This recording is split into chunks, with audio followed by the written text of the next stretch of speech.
अंधेरा सोने वाला है, सवेरा ढूंढने वाले, सवेरा होने वाला है, सवेरा होने वाला है।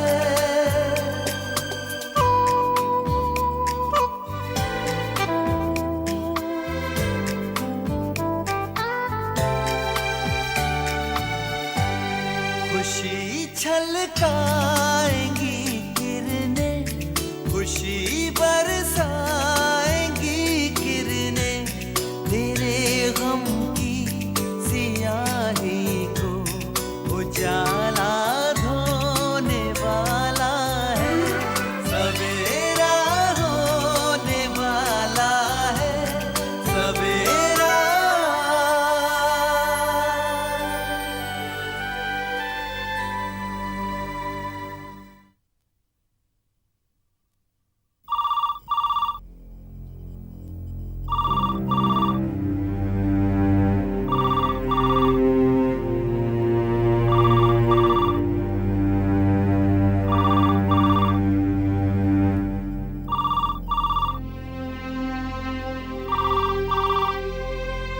रात के 1:30 बजे किसका फोन है?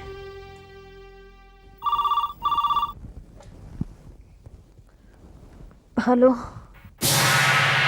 हमेशा की बीवी बोल रही हैं आप? जी हाँ, आप कौन बोल रहे हैं? मैं इमरान बोल रहा हूँ। अपने शौहर को फ़ोन मत दीजिएगा, मुझे आप ही से गुफ्तगू करनी है। किसका फोन है? 1 मिनट, फरमाइए। अपने शौहर को समझाओ कि वो शगुफ्ता को मुझसे छीनने की कोशिश ना करे। शगुफ्ता मेरी है। तुम मुझे समझाती क्यों नहीं हो? मुझे तुम्हें फ़ोन करने की ज़रूरत क्यों पड़ी? तुम नहीं जानती कि तुम्हारा शौहर शगुफ्ता के साथ इश्क लड़ा रहा है? देखो, तुम उसकी बीवी हो, मुझे तुमसे हमदर्दी है। मैं नहीं चाहता कि तुम बेवा हो जाओ। मैं तुम्हें समझा रहा हूँ कि अपने शौहर को समझाओ, उसे कहो कि शगुफ्ता से दूर रहे वरना। बताती क्यों नहीं किसका फोन है? किससे बात करी हो तुम?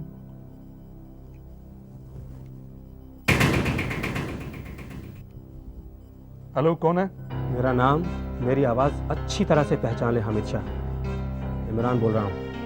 तेरी जरूरत कैसे हुई यहाँ फोन करने की? आज तो बस फोन ही किया है। अगर तू अपनी हरकतों से बाज नहीं आया तो तेरे घर में घुसकर आधी रात को तेरा गला दबा दूंगा। समझ में आया? तू वकील है ना उसका, तो वकील ही बना रहे। आशिक बनने की कोशिश मत कर। बकवास बंद कर। आइंदा यहाँ फोन किया तो सीधा हवालात में नजर आएगा।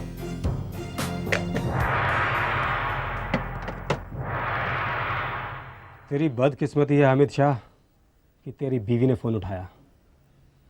मेरा काम हो गया। तो बात अब यहाँ तक पहुँच चुकी है। आज उसने सिर्फ हमें घर पर फोन किया है। कल सरेराह तुम्हारी बेइज्जती कर सकता है हामिद, सारी दुनिया में तुम्हें रुस्वा कर सकता है। कौन था वो आदमी? अरे होगा मेरा कोई दुश्मन, कोई सजा याफ्ता मुजरिम जिसे मेरी वजह से सजा हुई होगी।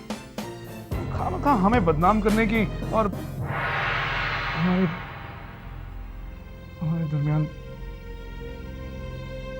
एक झूठ को छुपाने के लिए 100 झूठ और मत बोलो हामिद। वो तुम्हारी महबूबा शगुफ्ता का आशिक था। शायद तुम मिल गए तो शगुफ्ता ने उसे छोड़ दिया, जैसे तुम्हें शगुफ्ता मिल गई तो तुम मुझे छोड़ देने की सोच रहे होगे।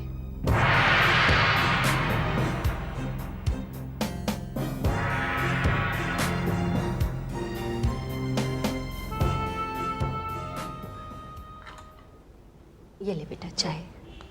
शुक्रिया।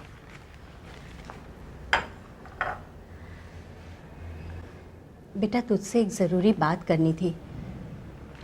अच्छा मैं कहिए। बहुत दिनों से सोच रही हूँ कि तुझसे बात करूँ, लेकिन पहले से ही तू इतने मुश्किलात और टेंशन से घिरा हुआ है, मैंने सोचा तुझे और टेंशन ना दूँ। मगर बेटे। अम्मी कहिए ना, ऐसी भी क्या बात है? बेटा मिर्ज़ा ख़ानदान को मुंबई आए हुए 1 हफ्ता हो गया है और अब तक ना हम उनसे मिलने गए और ना ही उनको घर आने की दावत दी। रजिया और उसके घर वाले हमारे बारे में क्या सोच रहे होंगे? अम्मी, यही बात मेरे जहन में भी घूम रही थी। आप बहुत सही फरमा रही हैं। उन्हें इस बात पर बुरा लग सकता है, बल्कि उनकी जगह अगर हम भी होते तो हमें भी बुरा लगता। वो इतने दिनों से हमारे शहर में हैं और हम उनसे मिले भी नहीं अभी तक। अब तू ही बता बेटा, हम क्या करें? मुलाकात होगी तो वो सबसे पहले निकाह तय करने का जिक्र छेड़ेंगे, और रजिया ने तो फोन पर कह भी दिया है कि वो अब और निकाह टालना नहीं चाहते। और इस वक्त निकाह का खर्च उठाना हमारी हैसियत से बाहर है। मगर बेटा, अब निकाह टालने के लिए और कोई बहाना भी तो नहीं रहा हमारे पास। हाँ अम्मी, लेकिन कुछ भी हो, हमें किसी न किसी तरह कुछ दिनों के लिए यह निकाह टालना होगा। ये बात संभालनी होगी हमें। आगे इंशाअल्लाह सब ठीक हो जाएगा। मुझे मालूम है बेटा, मगर अगर मुलाकात टालेंगे तो गलतफहमियां होंगी। हम एक काम करते हैं, उन्हें दावत पर घर पे बुला लेते हैं और फिर किसी न किसी बहाने कुछ महीनों के लिए निकाह टाल देंगे। हाँ, उनसे ये कहेंगे कि जब तक मुकदमे का फैसला नहीं हो जाता है हम ये निकाह नहीं कर सकते, और मेरा और ज़ारा का निकाह एक ही दिन होगा। अम्मी, यही ठीक है। उन्हें आप खाने पर बुला लीजिए आने वाले एतवार को। ठीक है बेटा। मुझे तो पूरा यकीन है मेम साहब। किस बात का? सकीना मेम साहब जानती थी कि आप सीढ़ियों से नीचे उतरने वाली हैं, इसलिए उन्होंने जानबूझकर मुझे चाय बनाने के बहाने किचन में भेज दिया और सीढ़ियों पर पानी फैला दिया। मैं जानती हूँ सुभद्रा, मैं तो उसी वक्त सारा माजरा समझ गई थी। समझ में नहीं आता कि ये बात साहब को कैसे समझाई जाए। हामिद अगर इन बातों पर यकीन कर सकते तो ये नौबत कभी नहीं आती। हामिद की नजरों में खुद को मासूम बनाए रखने के बहुत से पैंतरे जानती हैं अम्मी। कुछ लोगों की फितरत ही ऐसी होती है, वो ना खुद कभी चैन से जीते हैं न दूसरों को खुश रहने देते हैं। न जाने किस मिट्टी की बनी है वो। किसी ने सच ही कहा है, औरत ही घर बसाती है और औरत ही घर उजाड़ती भी है। मेरी जिंदगी पर भी इस वक्त दो दो औरतों का मनहूस साया है,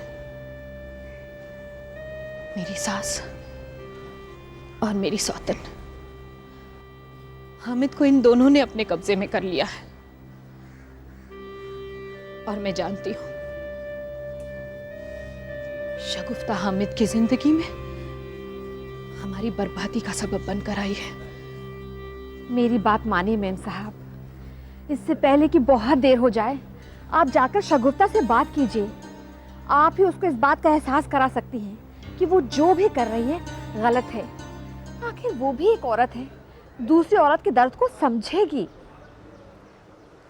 किसी के दर्द को समझने के लिए सीने में दिल होना चाहिए सुभद्रा, और शगुफ्ता जैसी औरतों के सीने में दिल नहीं, खुदगर्जी से भरी ख्वाहिशें होती हैं। उन ख्वाहिशों को पूरा करने के लिए वो किसी का बसा बसाया घर भी उजाड़ सकती है और किसी की जान भी ले सकती है।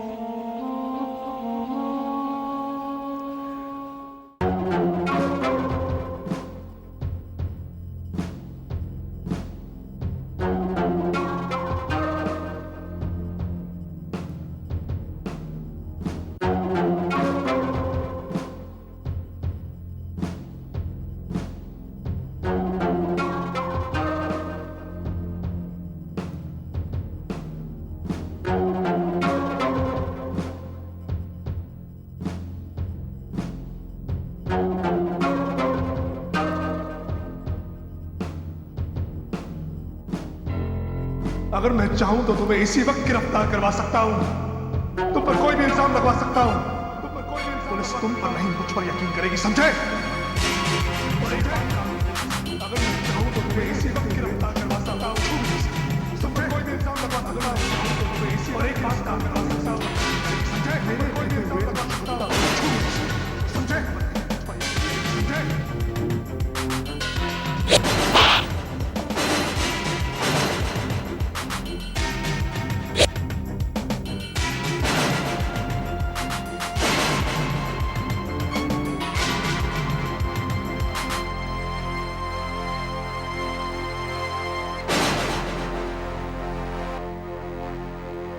शगुफ्ता, तुम मुझसे जितनी नफरत करोगी मैं उतना ज्यादा तुमसे प्यार करूंगा। तुम जितना मुझसे भागने की कोशिश करोगी मैं तुम्हारे इतना ही करीब आने की कोशिश करूंगा। कब तक भागोगी मुझसे? एक ना एक दिन थक हार कर तुम्हें मेरी बाहों में आना है। मेरी बाहें ही तुम्हारी आखिरी मंजिल है। मेरी बाहों ही में तुम्हें सुकून मिलेगा शगुफ्ता। तलाश लूंगा तुम्हें, तलाश लूंगा। दुनिया बहुत छोटी है शगुफ्ता, बहुत छोटी।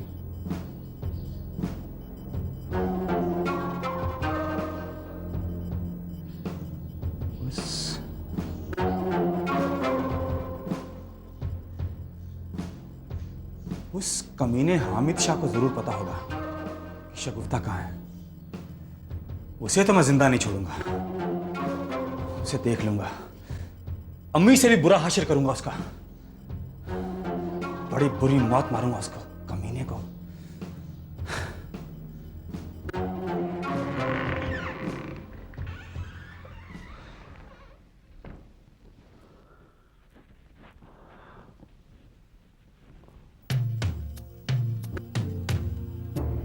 शगुफ्ता से निजात हासिल कर पाना अब मुमकिन नहीं लगता।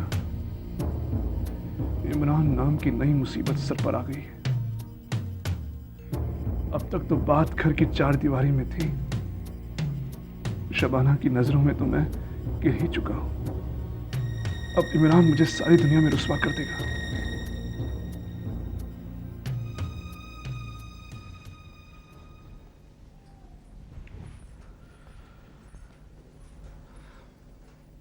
हामिद, ले बेटा, हल्दी का दूध पी ले। अब कमर दर्द कैसा है तेरा? पहले से बेहतर है। डॉक्टर को दिखा लें आज? जरूरत नहीं है, ज़्यादा गहरी चोट नहीं थी।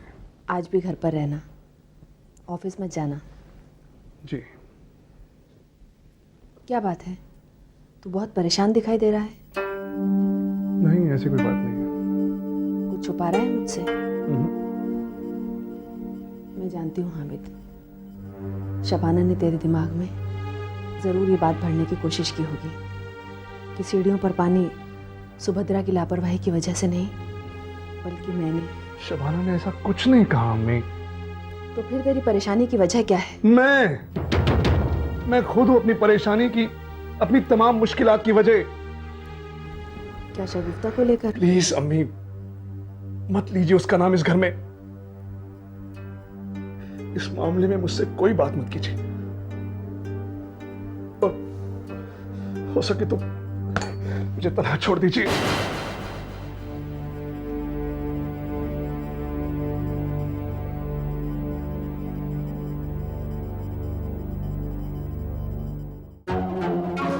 फरमाइए। हामिद शाह से मिलना है। सर दफ्तर में नहीं है। नहीं है? जी हाँ, नहीं है। क्यों नहीं है? उनकी तबीयत नासाज है। ओ, उनकी तबीयत नासाज है? जी हाँ, वो दफ्तर में नहीं आएंगे आज। आप तशरीफ ले जा सकते हैं। और हामिद शाह के चमचे, उसके पालतू कुत्ते, ये तो अपनी नहीं उसकी जुबान बोल रहा है। ए, रुक! कहाँ जा रहे हो? हामिद शाह की नासाज तबीयत को दुरुस्त करने जा रहा हूं। मैंने कहा ना सर दफ्तर में नहीं है। तुमने कहा और मैंने मान लिया। मुझे अपनी तरह बेवकूफ समझते हो? शराफत से यहां से वापस चले जाओ। वापस तो मैं चला जाऊंगा, लेकिन इस हामिद शाह से मिलने के बाद। इस तरह जबरदस्ती करोगे तो बिल्डिंग के सिक्योरिटी वालों को या फिर पुलिस वालों को बुलाना पड़ेगा। बुला सिक्योरिटी को, बुला पुलिस को, जिसको जीता बुला। अपने बाप हामिद शाह को क्या वो बुलाएगा। छोड़, छोड़, छोड़। देखो देखो, ये तुम ठीक नहीं कर रहे हो। चल, नहीं छोड़। देखो, इसका अंजाम बहुत बुरा होगा। नहीं छोड़ो।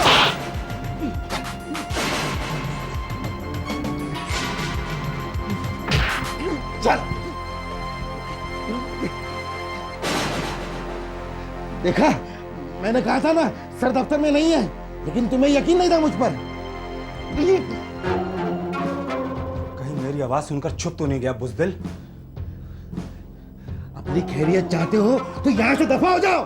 तेरी हिम्मत की भी ताकत नहीं पड़ेगी।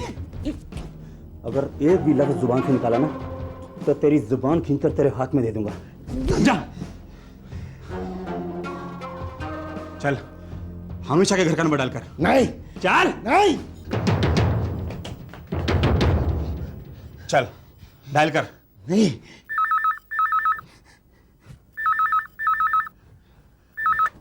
हेलो, हामिद साहब से बात करवाइए। आप कौन? शगुफ्ता। जी, सर की तबीयत खराब होने की वजह से वो आज दफ्तर नहीं आए। देखिए शगुफ्ता जी, मैं... शगुफ्ता, कहाँ हो तुम? कौन बोल रहा है? अच्छा, तो अब मेरी आवाज भी भूल गई तुम? देखिए, साफ साफ कहिए, कौन बोल रहे हैं? तुम्हें चाहने वाला, इस दुनिया का पहला और आखिरी शख्स जो तुम्हें हासिल करके ही रहेगा। इमरान, इमरान बोल रहा हूँ। तुम हामिद के दफ्तर में क्या कर रहे हो? तुम्हारा आता पता जानने के लिए आया था, तुम्हारा टेलीफोन नंबर जानने के लिए आया था। तुम तो रातों रात गायब हो गई।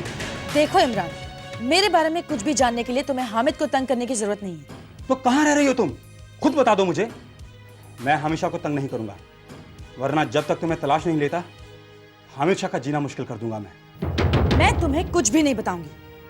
तुम्हारी नजरों से, तुम्हारी पहुंच से दूर रहना चाहती हूँ, और मुझे तलाश करने की कोशिश में अपना वक्त जाया मत करना। तुम मुझ तक कभी नहीं पहुंच पाओगे। शगुफ्ता, तुम इस शहर के किसी भी कोने में जाकर छुप जाओ, मैं तुम्हें तलाश लूंगा। अच्छा, कोशिश करके देख लो। शगुफ्ता, शगुफ्ता, मेरी बात सुनो। शगुफ्ता,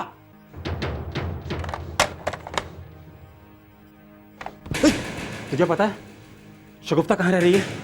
उसका टेलीफोन नंबर पता है तुझे?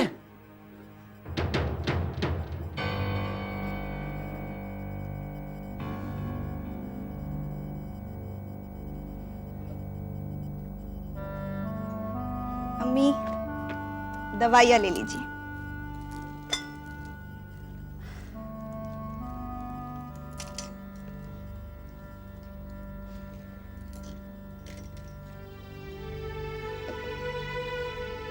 मेरा कितना ख्याल रखती है तू। सालों से ये दवाई खा रही हूँ और ये भी मालूम है कि रोज़ाना इसी वक्त पर खाना होता है, लेकिन मेरी याददाश्त ऐसी हो गई है कि कुछ याद ही नहीं रहता। मैं हूं ना आपको याद दिलाने के लिए। यही तो सोच रही हूँ, तू कौन सी हमेशा मेरे साथ रहने वाली है। चंद दिनों में ससुराल चली जाएगी, फिर कौन रखेगा मेरा ख्याल? अम्मी, आप ये भी भूल जाती हैं कि जब मैं इस घर से रुखसत हो जाऊंगी तो मेरी जगह आपकी बहू ले लेगी। मेरे बाद आपका ख्याल आपकी बहू रखेगी। सो तो है, पर तेरी कमी दूसरा कोई थोड़ी ही पूरी कर सकता है। दुनिया का भी अजीब दस्तूर है, बेटी को पाल पोस कर बड़ा करो और फिर किसी और को सौंप दो। तू मुझे छोड़कर चली जाएगी, ये सोचकर मुझे दहशत होती है और मेरा कलेजा मुंह को आ जाता है। अम्मी, आप तो ऐसे कह रही है जैसे कल ही मेरा निकाह है और परसों मैं अपने ससुराल जा रही हूँ। बेटा, पता भी नहीं चलेगा और वो दिन अचानक आ जाएगा। इतवार को तेरे और अकबर के ससुराल वाले आने वाले हैं। मैंने रजिया को भी फोन कर दिया था, वो बहुत खुश हुई और फौरन दावत कबूल कर लिया। मुझे तो उसे फोन करने में शर्म आ रही थी कि इतने दिनों बाद हम उन्हें दावत दे रहे हैं। बहरहाल रजिया ने फ़ोन पर मुझे कतई ये महसूस नहीं होने दिया कि वो लोग हमसे नाराज़ हैं। मगर अम्मी, दावत देने से पहले आपने ये सोचा है कि जब वो मेरे और भाईजान दोनों के निकाह की तारीख तय करने के लिए कहेंगे तो हम क्या जवाब देंगे? मैंने और अकबर ने निकाह को कुछ महीने के लिए टालने का बहाना तो सोच लिया है, मगर फिक्र इस बात की है कि वो लोग राज़ी होना चाहिए, वरना बहुत शर्मिंदगी होगी।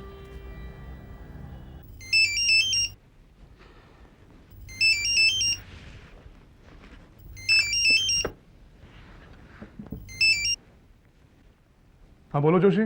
सर मेरी बात मानिए सर, आप उसे गिरफ्तार करवा दीजिए।